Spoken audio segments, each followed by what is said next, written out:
Good evening, gamers, and welcome to episode 22 of Games with Dave. Tonight, I am joined by the dynamic duo that forms Silver Bulette Games, Rocky Gardner and Ian McGarty. Their current project, Fantastic Geographic Volume 3, is currently live on Kickstarter. Be sure to check the link below in the description and back this totally awesome project. Thanks so much for joining me tonight, guys. How you doing? Oh, not so bad tonight. It's been a beautiful Saturday here in Michigan. It was 42 degrees, so we actually got some sun and some outside time, Nice. which is nice in February here, I'll tell you what. Yeah, pretty unseasonably warm here as Yep. well. Yep. Yeah, it's like Mother Nature has been throwing out the Powerball numbers with the temperatures over the hmm last week or two. So how did you two pair up to form Silver Bulette? Um, so we originally met at Gen Con in 2007 or 2008, but actually a little bit before Gen Con. We both played a game called True Dungeon. If you go to Gen Con, Gamehole, or any of the other places that they play that, it's the most immersive D&D experience you can get. But we found each other on the forums because we were in a group together that was going to kill a dragon inside of True Dungeon. And we hit it off as friends 15 years ago at this point and been tight ever since, even half a country away. Nice, that's pretty awesome. So are you both going to TotalCon? I know we were kind of talking about it at the beginning. That's awesome. What do you have for big plans there, and what are you looking forward to the most with? I have one game scheduled. I thought I put in for two, but I think one of them didn't make it into the scheduling. So I'm looking forward to getting back into the GM saddle after being out for a few years. Those of you that don't know, I did have cancer in the past, and it laid me up for a couple of years, which is why we didn't put anything out in 2021 or so. But now I'm fully recovered and back and ready to sit down in the DM chair and get to it. My game filled up within like 6 hours of being live. This is my first time being a special guest at a convention. Thank you, TotalCon, for that. Um, but it's an amazing convention, and it's small and intimate, so it's a lot of fun to be like this. My fourth year there, so at this point, I've made a lot of friends that I don't see elsewhere when I go. The same people don't necessarily go to GaryCon or Gamehole that go to TotalCon. So I'm looking forward to seeing some of those people I don't see very often too. What about you, Ian? Yeah, so TotalCon should be a blast. I'm running a bunch of games. I know I'm running at least two different Mutant Brawl Classic ones. I'm running a Weird Frontiers game. I think I'm running four though. So I think I might be duping up. I'm probably running both modules and then another one a funnel, but I can't. We've just been signing up for games for a bunch of different stuff. So I'm like, what did I put in? But I'll be printing maps tomorrow. So I always do a really big print of maps for table games so you can see the big ass map while you're playing, and it's just fun, a little more immersive. Yeah, hopefully I can make it next year. It was initially a plan of mine, and life has kind of gotten in the way, so hoping for next year. Or unless you guys, one of the other things we had talked about prior to coming on, other New England cons. Do you have any planned for the rest of the summer or anything, or throughout the year in New England, Ian? So Rising Phoenix in April, Scott Legal is behind a bunch of that. So he asked me to run a bunch of games. So I have a whole bunch of stuff signed up for that one as well. So interesting games. So lots of MCC. I think I signed up. I always do like MCC and then one something else is what I've been doing lately.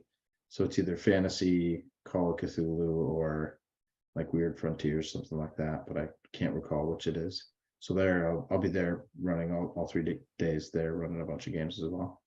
Awesome. I'm gonna have to check it out and look into getting a badge for that. Now, are you gonna be hitting that as well, Rocky, or no? I'm sorry, I didn't hear you, Dave. What? Will you be hitting that one as well? No, I'll be going to. I think I'm going to sneak over to GaryCon for a day or two this year. I'm going to go to Chaosium Con, I think, in Ann Arbor in later April, and Gamehole this year. And North Texas. Those are my slate this year. Nice. Excuse me. So your last two projects were geared towards Mutant Crawl Classics with Fire in the Mole and Jungle Incursion into the Lair of the Batman, which I'd like to kind of touch on a little later. But with Fantastic Geographic 3, it looks to be more of like a multi-system zine. What led to that decision to kind of move back to a multi-system zine? The zine, all three issues have been that way. Ian's really into DCC, MCC, and I'm more of a traditional gamer. I'm very swords and sorcery, swords and wizardry, first edition, 0 edition, a little bit of second edition. So I like to push back to our roots whenever we can. And in this particular issue, like I'm doing a Castles and Crusades adventure that Ian has done the maps for. Well, we're writing it together, but I try and stay more grounded in the traditional fantasy than Ian does. So sometimes I have to pull the rug out from under him and make him go back a little away from the gonzo. Yeah, Gonzo is so fun. I like a lot of sci-fi in my fantasy, that's for sure. But yeah, so and the other reason, I mean, fantastic. We say it's for ZineQuest, but it's really kind of a magazine more than a zine, in the way that like the early dragons were, and that we're using different artists for the cover as often as possible, which we haven't repeated anybody yet. We're using a theme sort of that pervades the whole issue, and all the articles will be sort of related to that, and it lets us sort of flex a bit and write in other systems. So issue 2, there's like a Morkborg adventure in there. There's kind of like Rocky said, he lets me write for any random system that I can, that I want to, if it's short enough to put in something like that as a couple page article. And we have a running adventure that's been, we started putting it together in 2016 or so, called Thieves War. That the first 2 sections of that were in issues 1 and 2. The third one is in issue 3, and those are all written in 5e. But the premise is you're a bunch of new thieves in a guild in our main city, and you're working to do whatever needs to be done. It's a very street level, gritty, don't pull out your swords, you'll get arrested by the guards type adventures in there too, that we really enjoy them a lot. And we have, I think, 8 of them written right now that consists of the campaign. So you'll see one of those every issue that we put out for Fantastic Geographic for a while. Yeah, and as much as those are, there's, like Rocky said, they're gritty. You can often avoid murdering people, but they're still violent, but they're thinking adventures, right? Like there's ways to think your way out of some unique problems, and usually we lay enough sandbox down that the DM can get there flexibly for their players. Awesome. That sounds like a lot of fun. I love to play thieves and rogues, so it sounds like it's right up my alley. Yeah, and the idea is like you don't have to play a thief or rogue in them. You can play whatever class you want. You're just part of the thieves guild in that area. So like you still might want that cleric for Zone of Truth or the healing or whatever in the group, but they might follow Lady Luck instead of the God of Law is all. Nice. So you mentioned issues 1 and 2 of Fantastic Geographic. Are those available as add-ons, or are they out of print? Issue 1 is out of print. Issue 2 is available as an add-on, and both of them are available on Drive-Thru-RPG. Awesome. I will make sure I get a link in the description. And if you, like we said, you can grab issue 2 from us in the current Kickstarter as well. Awesome. And also at TotalCon, we're running a booth where we'll have issue 2 and some of the other stuff in print too that we forgot to mention when we talk about TotalCon. Yeah, so TotalCon, North Texas, Gamehole Con, Gamehole. if any of those, you can get physical product right from us. We're happy to get you. Cool. hopefully I can make it to a convention that you guys are at, buy some stuff. So one other thing I saw mentioned in the Kickstarter about this is an article about riddles. What can you tell me about that without spoiling too much? That's kind of my tentpole article in the issue, and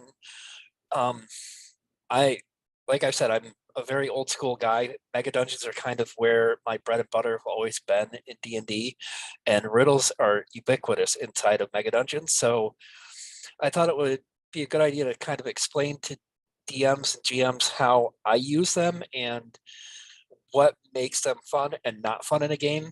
One of the big examples I use is you never put anything behind a riddle that you don't want your players to miss. So if they don't figure out the riddle, they should still be able to continue the adventure, right? That shouldn't be a stopping point where the game just ends right there. That, as one example, advice in the article, and I go through 5 or 6 points in there. It's probably a 1,200-word article. Cool. I'm looking So, forward to that one. Yeah, and he talks some about using like environment with riddles and how Yep. that's like layering clues in, so that you don't just leave your players out there to dry as well. Nice. So another thing I saw mentioned that I'd like to find out a little bit more about is what are some of the new magic items you'll be introducing with McGarty Mercantile? Ooh, what are some of the ones we've got? So they're all language related, right? So some of them are. One of my favorite is this chalk of understanding. So it lets you draw out a really complex plan and make a dumb creature understand the complex plan and their part in it. Yeah, and there's like a monocle of understanding where it's basically comprehend languages on a lens, so that anybody can use comprehend languages, things like that. It's all everything in there is language based. Yeah, so there's some like translation items and Yep. things like that, just for Yeah, there's a magical codex in there to help you figure out what are they called? I just completely brain farted. oh yeah, to figure out codes and ciphers and Yeah, stuff like ciphers. There it is. Now, So- oh, sorry. that. Stuff like that, fun stuff, but all language related. So that's the Yep. theme of this one for us. Okay, that was what I was just going to ask. I thought the theme of the whole magazine was for languages. Yep. Correct.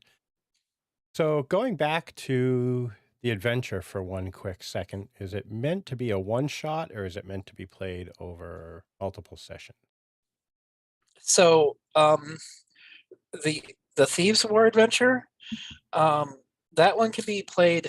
Like I said, there's this is the third part, and I would expect each part to take between 1 and 2 sessions to play, Depends on depending the on group.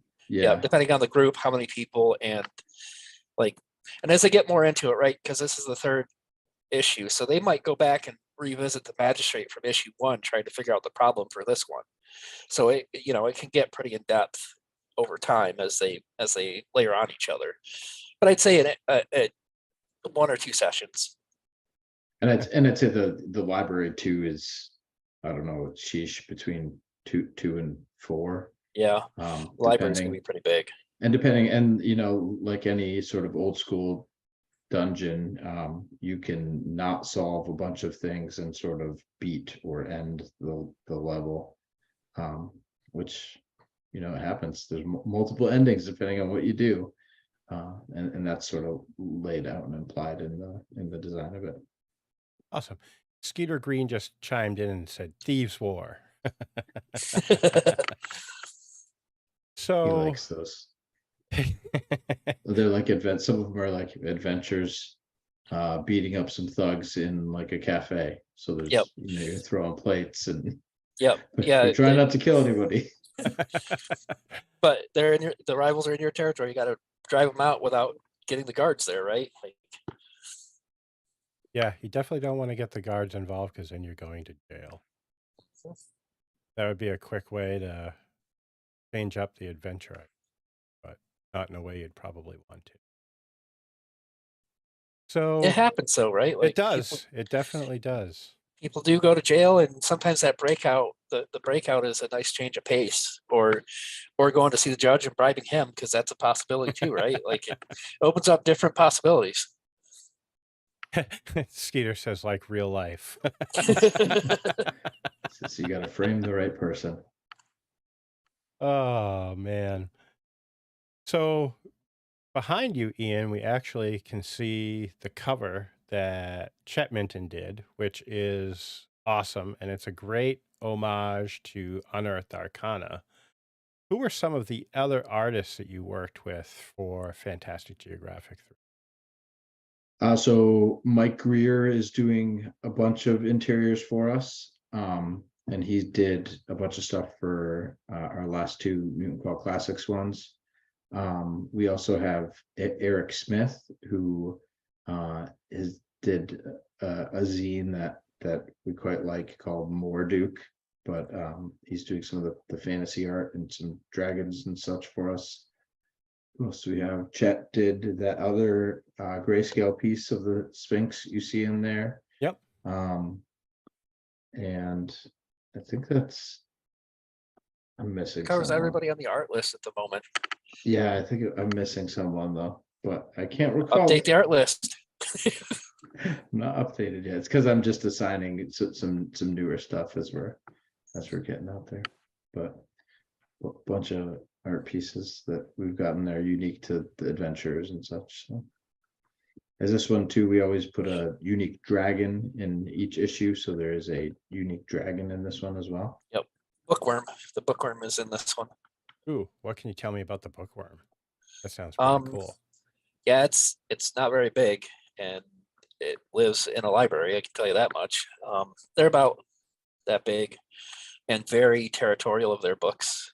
Spellcasters. Yep. Yeah, the one I wrote about lives in a library near my mega dungeon, so it talks about how it argues with the librarian all the time because the bookworm thinks the library is its lair, and the librarian is the one trespassing. But it likes the librarian because the librarian keeps the book safe. So like they argue all the time. Like the dragon has a retainer. Yep. Yeah. Irate librarian. Boy, I just had a brain fart. It happens. It does happen. You guys are known for getting stuff out really quickly, having stuff done ahead of time. Will the delivery window kind of be the same with this as like Fire in the Mole and version in Batman? As long as everything in our control, as long as everything outside of our control stays on target, yes. You know, there might be an artist that gets behind, or the printer might like delay us a few weeks. That happened to us with Fire in the Mole, actually. That got delayed by like 3.5 weeks. So right over a holiday too. Yep. So, but we still get. But as long as everything outside of our control goes smooth, yes, we'll be right in our normal windows. So we'll be likely delivering early. Yep. But we don't really, at this point, we've kind of funded enough of these that we have enough money to, like we were sending our last one to the printers like before Kickstarter delivered us any money or anything like that, and like already moving forward because we've sort of planned our expenses that way, so that we're always sort of feeding our next project and you know, paying ourselves back for stuff that we're doing, so that we're up and we can keep putting out things as quickly as we are. Nice. That's got to be a pretty good situation to be. Yeah, I mean, we're having fun still, so Yep. more backers have is fun. Yeah, we obviously want more backers, and we want people to check out some of our products, especially this one. I mean, I always think every product we put out is better than the last things. Than the last one, yep. More polished. We just get better at it, like any skill that you perform. But this one, I don't know, we're really proud of. We've kind of been holding on to the language one. There's a cipher article in there that lets you, as a DM, just immediately code up some messages for your game later tonight and throw them out on the table with some clues for your players. So it's like all set up for you, stuff like that. Just like articles that are useful no matter what system you play, and can be pretty immediately used. Stuff that varies like that to, Rocky's take on how to use language in a mega dungeon and how does that affect ecology and what's going on. Yep. So just some well thought out articles that all match our theme. Nice. And I actually read the blog post you had put up, Rocky. Oh, Skeeter just chimed in and said, printers can suck. And then he also said, these guys' production quality has jumped leaps and bounds. Which Thank you, I would Skeeter. have to agree with. We work hard to make sure everyone is better than the last one. And Some I of think it's it too shows. just finding the right one of us to do certain jobs too. Yep. That it's just taken us enough products to do that. Very cool. So I read the blog post, and something I have never thought of having was interpreters, which you touched on in that of Yep. talking about the trolls and the apes, The I apes, believe yep. it was. Yeah. Yep. Could you kind of elaborate on that so I don't screw it up? Sure. Silver Bulette at Blogspot, I think is the address for the blog. But in my games, there are a lot of languages that are not spoken or written.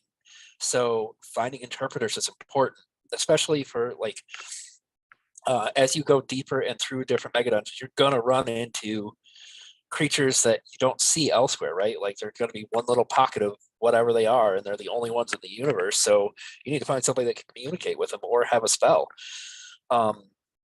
So my players have learned over time that language and being able to communicate stops them from dying, right? Like you don't, in a mega dungeon, it is all about using your resources effectively. And one of the resources is hit points. If you don't have to fight, you don't lose them. So being able to get two groups to talk so that you can move through both of their territories easily to get to the deeper, better treasure is just a goal that my groups have learned over the years. And heck, that group might, having played those, might know of some other places they're willing to tell you about if you deal with them correctly. Yep, and that often happens. Those groups have information.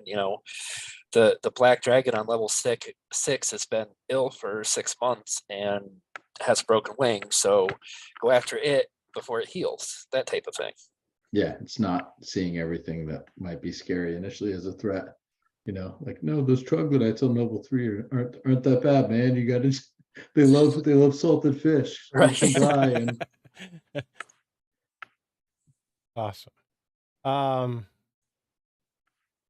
Geez, another brain fart. I apologize.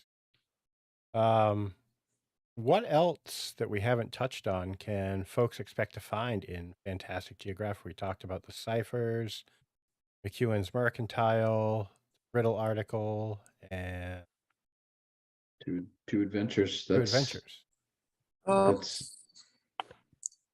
Yeah, we got the library, language, McEwen's Mercantile, the bookworms, the ciphers. I also have a short little list of book titles for the GM on the go that doesn't feel like you come across library and there's a bunch of books in here. Well, what are the titles? Well, here's a chart of 2d10 or 3d10 to figure out what the titles of some of those books are, and here's a list of 25 actual book titles that I put together. That's another one of those little. We always like to put a few handy charts in our zines, so that one was one that I contributed this time. And we've got a couple other side pieces that we debate on adding in. We've got sort of like a monster who's seen it page that we've done before that we may or may not see this one. We've got a couple articles like that we put in or out depending on page count and where we're at. Awesome. What are some of the book titles, Rocky? I'm just curious. Not that players would ever. Oh, wait, Rocky, you get a D10. My dice are upstairs. Why don't you just roll? Go ahead. Dave, do you have a D10? I think I have one right in my desk drawer here. All right, so here we go. Oh, let's hope I do. I'm pulling must it have up moved so it. we can. I'm gonna Just move for one quick second. Yeah, I think the kids have all my dice upstairs right now. All right. How dare you guys? I'd like to prove that. Okay, let me rephrase that. My really old dice are right over there, but I'm not going to get them. Oh, I can smell the luck on these things. Smells good. All right, Blood so and I so got many zombie dice players have die. bathed in those. All right, we need I got a 2. our first. All right. So your first title is Dark. Let's hear a second D10. Skeeter said he has one. I'm going to let him roll the second one. Yeah, Skeeter, dump a D10 in there.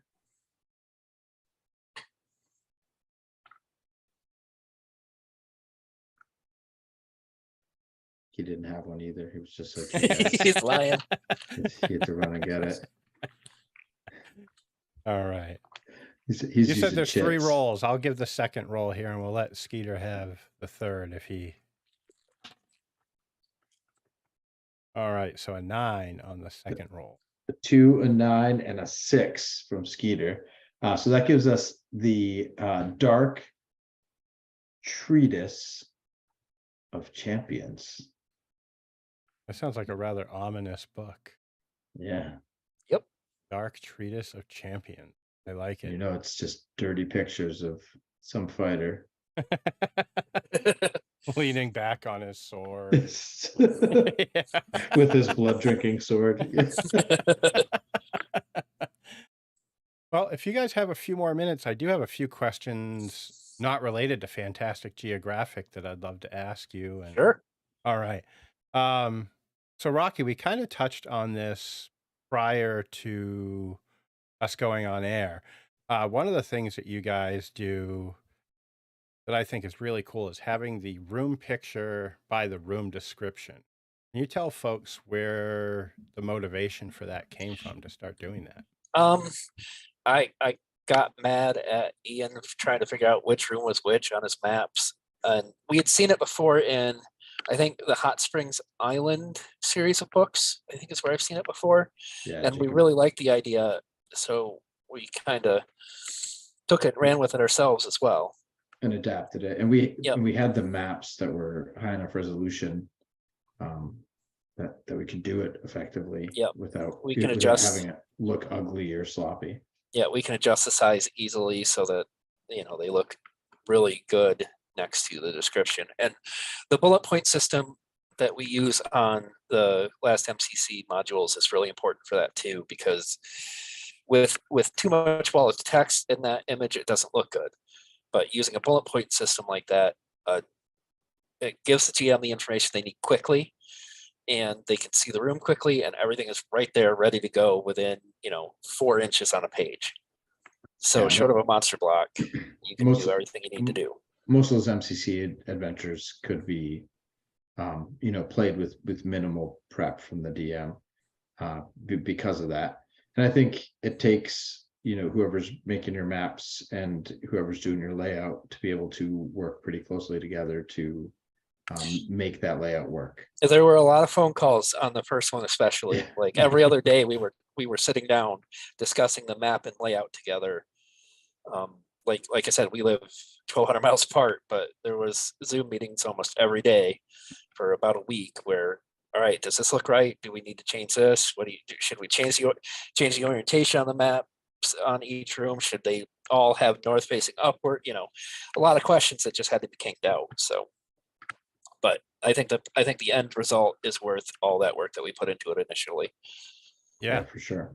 I would agree. I think it's fantastic that when I finally get a group to run Fire and the Mole for, that I'm not going to have to keep flipping back and forth to a map, that I've just got the room right there. I can describe it while I'm looking at the bullet points. And Yep. It's just that quick. So. And Ian, I have a question for you. One of your things that I love that is not in any of your zines, it was actually in Scientific Barbarian issue 3, was the Broken Earth catalog. What of the 20 plus items that you created for that was your favorite? Or is that like asking a parent what their favorite child is? There's some really funny ones in there. They're all they made me laugh way too hard writing those. There's some really good ones. I kind of like the parent. We've all seen like the parent cutout thing that everybody's got when they're like slow children, and it's like the cutout of a 3-year-old that's fluorescent yellow. Yes. And you're like, oh, like what are these people doing? It's halfway in the road. So there's one of those in there that if you're going too fast, it flings a child-like dummy at you. So you apparently hit it, and it will damage whatever you're driving. Or like an MCC, like a mutant, if they're running too fast, will get pelted by a dummy kid. But that one's pretty funny. There's some good ones in there though that I like. The action figures are a blast. The space monkeys, which are just like a jar of tardigrades, crack me up too. Like you can train them, and that was fun to write. I've got lots of items. You see some of my weird MCC items in our MCC adventures too, because I like that's a game that I run pretty regularly, so I'm constantly making up ridiculous items. Yeah, I think there are 6 new items in this one, right? 5? Yeah, at least. At least I stopped counting. Yeah, that's all of our modules have a solid chunk of a half dozen plus new monsters, a half dozen plus items that you can drop into your game, whether or not you play the adventure. Whoops, dropping stuff over. So I have one last thing I want to talk to you guys about, and it's a story. Kind of touched on it before. Well, we talked about it for a good minute. I read a story online about someone wearing a horse mask, and I'd love to hear the details. For anyone out there listening is probably going, a horse mask? What can you tell me about that? Yeah, so I should have looked for a picture of this. This is a reference to North Texas RPG Con last June, when it was a whole slew of us playing in a Weird Frontiers game with Dave Beatty. So it was Levi Combs, Zach Goins. I want to say it was Stefan Surratt might have been playing. It was. I don't know. I was stuck at home because American Airlines sucks. Yeah, Rocky was like, oh, but it was like a whole bunch of people playing.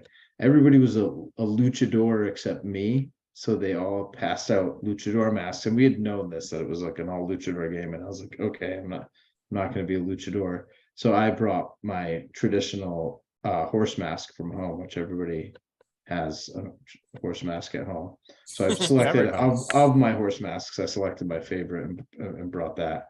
But yeah, when we took our group photo, everybody's in a luchador mask, and I'm sitting in the group in a horse mask. So. Oh, that's too funny. Is there anything else regarding Fantastic Geographic that we didn't touch on? I feel like we covered just about everything. Yeah, I think we got a lot of article description in there, which is cool to be able to actually share enough of that so people can get an idea of what it I is. can tell you it's currently in layout right now. I think I'm 18 pages in so far. I think that we're going to surpass the 48-page count for sure. It's still got artwork is out to a lot of people. We expect it all back before the end of the Kickstarter. Yeah, as always, we'll likely be ready to deliver a PDF in that last in the week after our Kickstarter ends, and then have our files to the printer, that same week, and then just waiting for Kickstarter to pay you, which. That's crazy, but I love it how far Well, ahead you guys are. Yeah, and for our last FCC one too, we almost missed our ZineQuest window because we had just been delayed a little bit with our previous one. I know we say delayed because we're delayed from what we wanted the schedule to be, but so we squeezed it in, and Kickstarter was like, wait a minute, you have to fulfill this other one. We're like, we've already fulfilled everything we can. It's at the printer. You have our money. Yep. And they were like, oh yeah, just start your next one. So yeah, so that's why we're running so late too. That's why we run into somewhere in March, because we were 2 weeks delayed by all of that. And that was kind of our own fault too, because we pushed that one out because of the OGL debacle.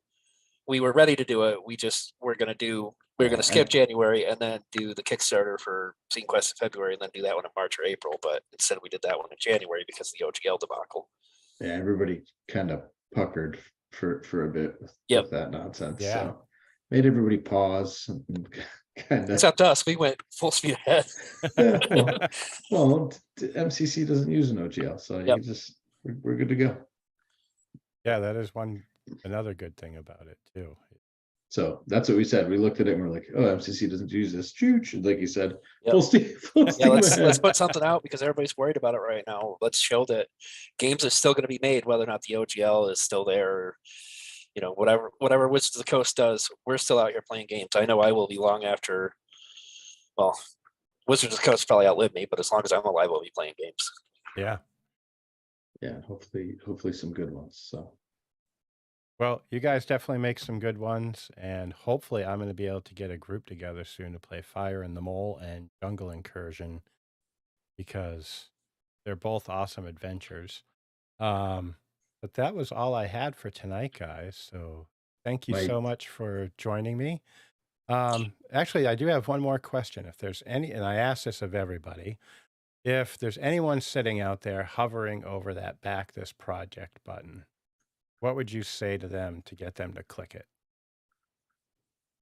I think you're going to get a book. You're going to get it quick, and it's going to be something you can immediately use in your games with this one. There's something in every one of the Fantastic Geographics for everybody. If you play a role-playing game, you'll find something in there that you can use. You might not be able to use everything, but you'll be able to use something for sure, and probably a lot of it. Especially this one. This one is very your language is everywhere. So with the theme of language, you're going to find several things in there, regardless if you play MCC, DCC, 5e, Swords and Wizardry, whatever. You're going to be able to use the riddles article. You're going to be able to use the cipher article. You're going to be able to use the magic items in one form or another, right? Like all of that stuff is things that people can use right now, no matter what game they play.